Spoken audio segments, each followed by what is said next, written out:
Her heartbeat quickened as she completed her nightly ritual, which included putting the kids to sleep, brushing her teeth, arranging her bedroom for the camera, and ultimately shutting out the lights. Upon watching the video, though, she was astounded by what had transpired and how near it had come to her. Would it actually occur that same evening again? In addition to being a mother of 3 and vegan fitness expert, Melanie Darnell has 100,000 subscribers on her blog.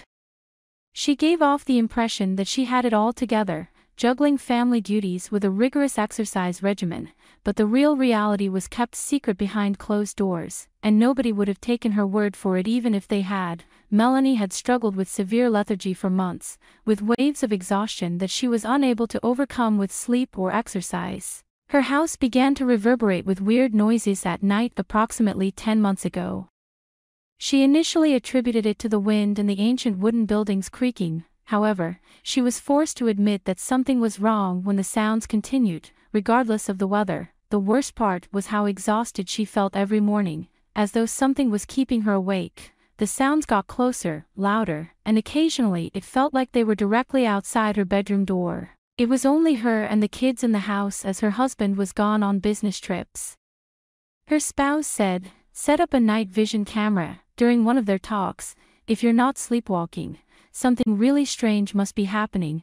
Her terror was only increased by his statements. Her thoughts raced over every horror film she had ever watched. Would she get a nighttime visit from Freddy? Even though she dismissed the idea, she took his suggestion and put up the camera. Melanie has taken to sleeping on the couch lately. Her bedroom's darkness was too oppressive, and the loneliness was intolerable. She was always as tired when she woke up in the morning, though, so not even the couch could provide any relief. Then she was struck with a disquieting memory, something vague and dreamlike. Was it, or was it not? She'd once woken up to the startling sound of someone breathing on her face, but sleep grabbed hold of her once more. She had no idea that little time would be nothing compared to what she was going to discover, feeling increasingly anxious. Melanie hurried to the closest electronics store the following day to purchase a video camera. She was sick of waiting another night for a response.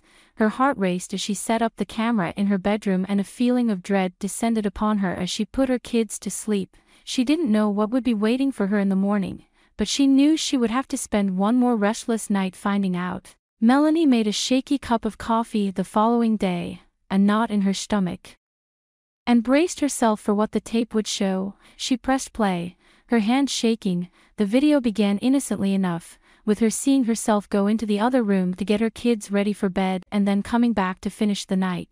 She spent some time watching herself fidget before she eventually fell asleep. Everything appeared calm, but the calm was short-lived. Melanie frantically sped through the video, praying that nothing unusual had happened or that she wasn't sleepwalking.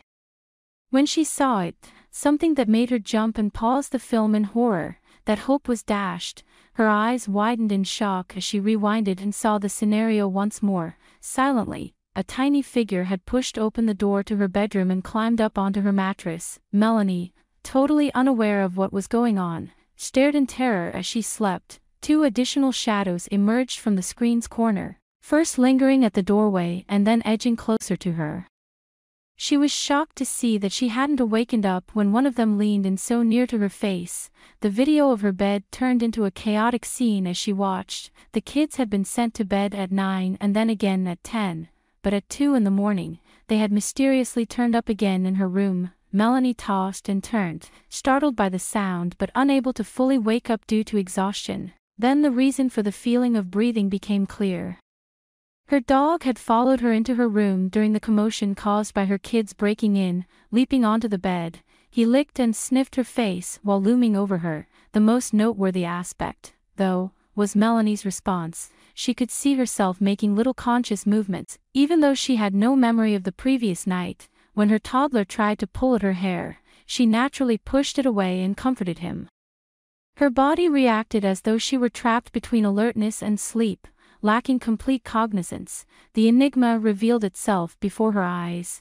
At last, everything fell into place. She chose to share the video with her followers after being astounded by what she saw. "Parenting doesn't end when the sun goes down," she wrote. "Let's take solace in the fact that we're all holding our kids close in the peaceful darkness of our homes during these times." And let's remember the other parents who are up with their young children during the same late-night hours. It's a shared encounter. Melanie wished to convey that although parenthood is difficult and unforgiving, it is a journey that is worthwhile, even at its most taxing points. Her goal was to bring attention to the aspects of parenting that are seldom spoken, such as the restless nights, the never-ending tiredness, and the unseen challenges that frequently go unacknowledged. Melanie understood that she wouldn't trade being a mother for anything in the world, despite the harsh judgments and demands that are constantly placed on them. After watching the first story above, do you have any thoughts? Feel free to share your opinions in the comments section. Now, let's watch another similar story. A child's parents wrote off her claims that her newborn brother wasn't actually her sibling as the product of jealousy. But what they discovered during a DNA test would permanently alter their lives. Others envy the kind of couple that Lana and Curtis were. Blue skies and a lovely outdoor ceremony surrounded by friends and family made their wedding nothing less than a fairy tale. Then, as if they were the ideal pair, they relocated to the New York suburbs. They worked during the week, spent quality time with their friends on the weekends, and had an amazing relationship filled with profound love. Since Lana's lucrative employment provided them with ample financial stability, Curtis took a leave of absence from his work to raise their child full-time when they wanted to start a family. Their lives continued to be nearly flawless despite all of the additional duties and schedule adjustments. Even in the last weeks of Lana's pregnancy, Curtis cooked handmade meals, kept their house spotless, and filled it with the aroma of lavender. Then their first child, Freya, was born. Despite her frequent nighttime crying, she was loving with her parents. Her parents were astounded by her extraordinary brilliance from a young age. When she reached school age, they talked about getting her enrolled in a private school with gifted education programs. The idea of her daughter becoming a child prodigy excited Lana. "She's just a kid, honey, so calm down." Trying not to stifle her joy, Curtis gently reminded her, "We've got plenty of time to figure this out." Nevertheless, Freya breezed through her schoolwork with little trouble, appearing to get smarter every day. Lana got pregnant again not too long after that. Freya was ecstatic when they told her the news. Even though she was only 5 years old, she would frequently bend over her mother's belly to give it a hug and listen to the baby inside. She would claim that she was defending her mother against danger. It was cute to Curtis that Freya was already showing such affection for her unborn sister, and everything seemed perfect, but a dramatic turn of events was about to occur. Since he would be at the maternity ward with Freya, Curtis didn't want her to feel alone when Lana went into labor. He thus requested that his father be with Freya as she was delivered. It turned out that Lana's second labor was much harder than her first. Like with Freya, she had been ready for a natural birth again and was willing to see it through, no matter how long it took. However, Lana was completely worn out and covered in perspiration after 2 hours of rigorous work, and the baby was still refusing to arrive. After attentively observing the procedure, the doctor and nurses saw that Lana was experiencing pain in addition to her struggles. There was a problem. Following several emergency examinations, the physician reached the unpopular decision that the natural birth would be too dangerous to proceed with. Reluctant to give up, Lana had a strong resolve and stubbornness. She could definitely do it again if she had done it 5 years prior. However, it became evident after 30 minutes that she was losing her strength to continue. Even more concerning was the obstetrician's realization that the baby would not arrive naturally. It was already too late, and the baby and Lana were in danger. It required an emergency cesarean section. Curtis, who had been by Lana's side the entire time, was afraid. He wasn't prepared to see as much of his wife's suffering as he did, and he quickly supported the cesarean section. Lana agreed, and they got right to sedate her and start the procedure. Curtis refused to leave her in that sensitive moment and stayed by her side, holding her hand. However, he passed out the moment the scalpel touched Lana's abdomen since he was unprepared for the sight of blood. The procedure went well in spite of all of the commotion. Lana and the infant, a handsome boy they called Samuel, were both secure. After a while, Curtis came to and was reunited with his wife, looking at their newborn kid with amazement and still in a haze. When Samuel breastfed for the first time, their hearts were melted by this act of genuine love. With a gentle kiss on Lana's forehead, Curtis whispered, "Another little miracle we've made." my love. The thought of Freya meeting him excites me. She will make the world's greatest big sister." Lana gave Samuel a soft nod, her gaze never leaving Samuel's. She spoke a quiet, "She really will be." When Lana was eventually allowed to leave the hospital, Freya was waiting with her grandfather on the porch, giddy with anticipation to see her new younger brother. Freya hurried to meet her mother and the infant as soon as the car's back door opened, cradling Samuel in her arms. Her grandfather assisted Lana in getting out of the seat. The whole family was taken aback by what transpired next. "This is Samuel, your brother, Freya. Come greet him," Curtis remarked amiably. Lana lowered herself carefully and held Samuel to give Freya a closer look, thinking she could see a grin or show delight, but rather than beaming. Freya's expression hardened into a frown. She gave a hesitant shake of her head, and then spoke with a confidence that was both serene and frightening, leaving everyone shocked. "He's not my brother." Nobody understood how to respond for a little minute, wondering if the 5-year-old was being serious or if it was some sort of prank. They stood motionless. Freya's grandfather broke the quiet with a voice full of skepticism. "What did you say, Freya?" Freya took a moment to react. Her expression was unintelligible as she gazed intently at the infant. Next, Curtis entered the room with a soft but assertive tone. "My darling, what gives you the right to say that? He is your brother," Curtis reassured her, urging her to examine Samuel once more. Freya grudgingly followed along, fixing her gaze on the infant again as if a deluge of inaudible inquiries roiled her thoughts. Her speech was followed by a silence. And this time she spoke with an unusual level of maturity considering her age.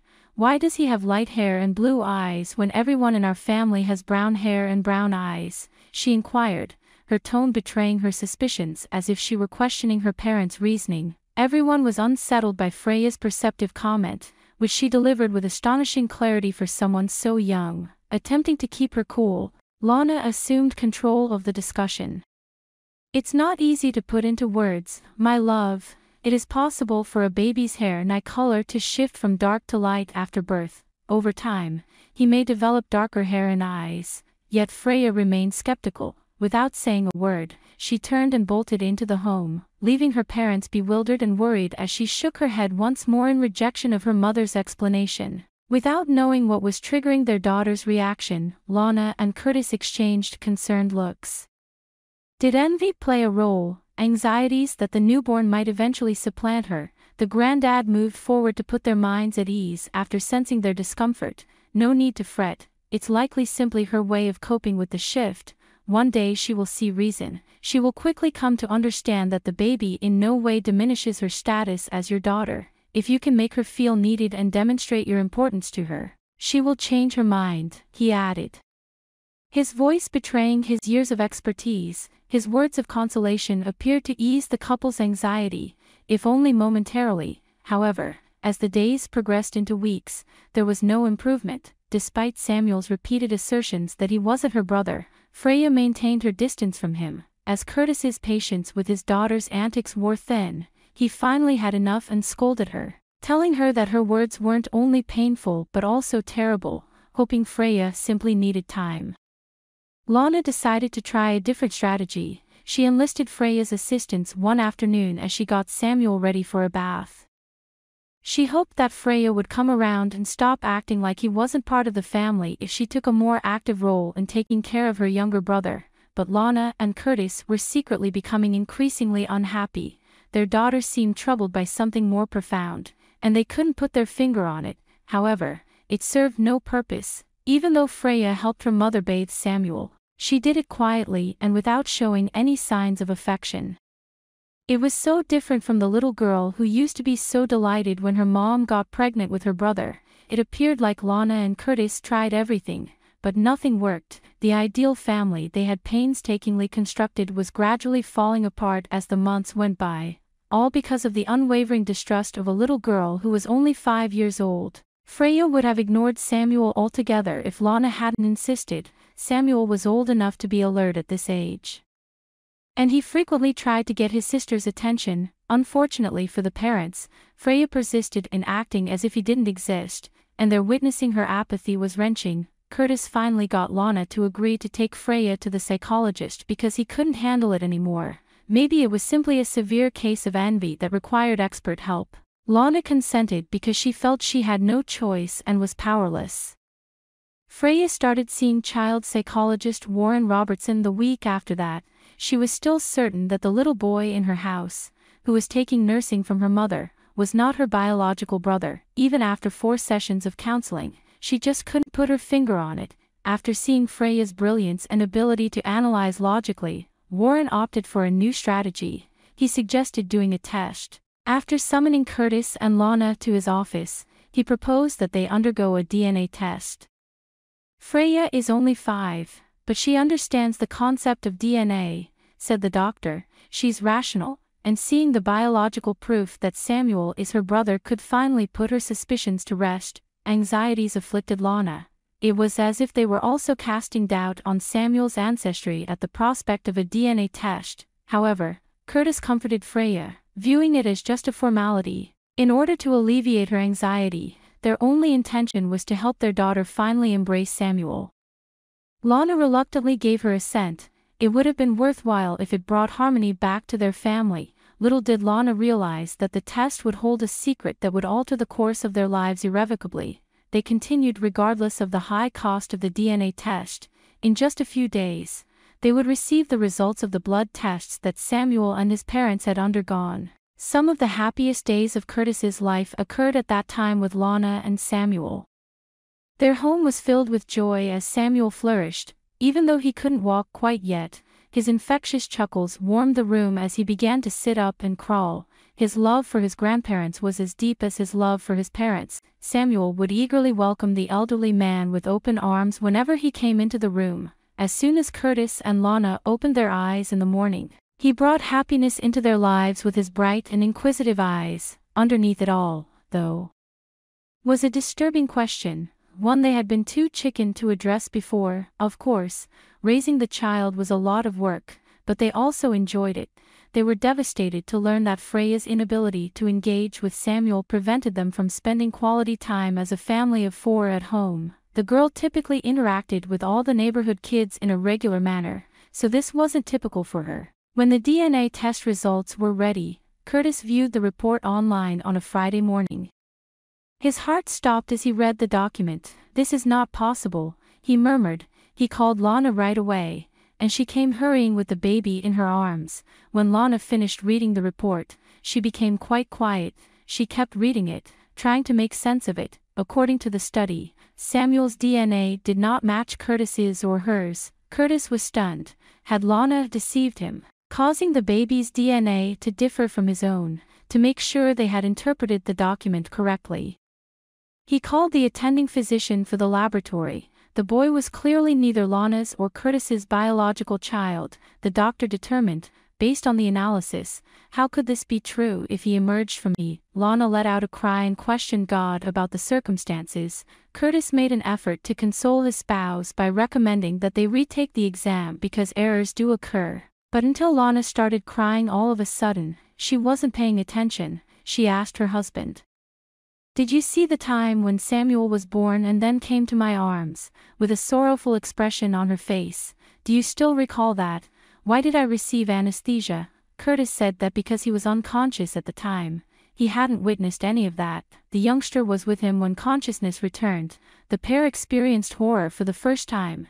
They came to the conclusion that the maternity ward may have had a baby switch for Curtis and Lana. This distrust persisted in the days that followed. Though the DNA test revealed the adorable young boy wasn't their kid, they had adored him since he was in the maternity unit.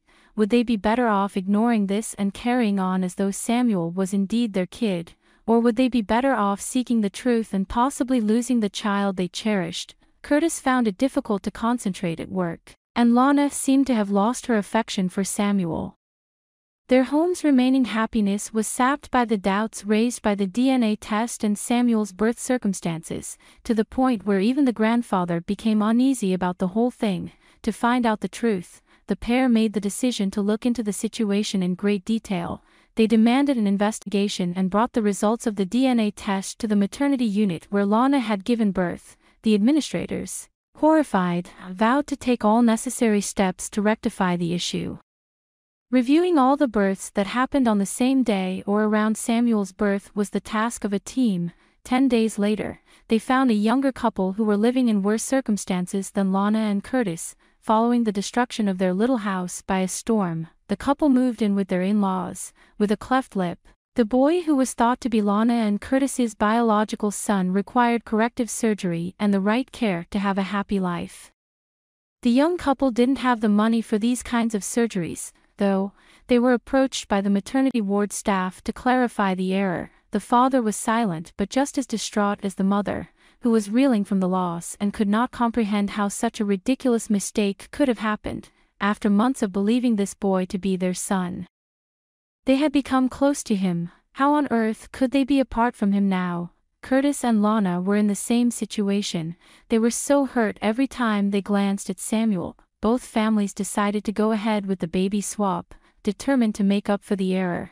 Having to give the babies they had grown to love and know to someone else was the hardest thing they had ever had to do. They knew these new newborns were their legal sons, but they were unclear of how to engage with them when they brought home their new bundle of joy. Curtis kept his eyes on the road as they drove home, but Lana examined the youngster suspiciously as she carried him in her arms. She was curious about how long it would take him to acknowledge her as his mother and whether she would feel the same way about him as she did about Samuel. Curtis thought about their journey ahead of them and their first daughter, Freya. Freya knew baby Samuel wasn't her own brother the moment she laid eyes on him. It's still unclear how she found out, but Curtis was curious about their daughter's reaction when the new Samuel got home. The newborn possessed blue eyes but darker hair similar to theirs. Lana saw Freya waiting with Grandpa Clarence. She was more calmer now, anxiety-free. Curtis and Lana pulled into the room with the infant in tow, their demeanor composed. When Freya got close, Lana leaned down gradually to let the girl view the kid. Freya studied him carefully. When the infant extended his arms to embrace her, Freya's face lit up with a wide, loving smile. "That's my sibling," she requested, bringing tears to everyone's eyes. "Can I hold him?" The new boy settled in with his family rather nicely. Lana and Curtis rapidly came to love him, in large part due to Freya's commitment. She gave him attention, made him giggle, and taught him new things while they played. He looked better over time after having his lip corrected. Even now, years later, nobody knows how Freya came to know that the young boy wasn't her brother, despite the fact that she and Samuel were childhood best friends. Even Freya can't recall why she had that thinking. It's still a mystery to her from her early years. Grandpa Clarence constantly claims that Freya saved both families from making a grave error. After watching the stories above, do you have any thoughts? Feel free to share your opinions in the comment section. If you enjoyed our video, please like,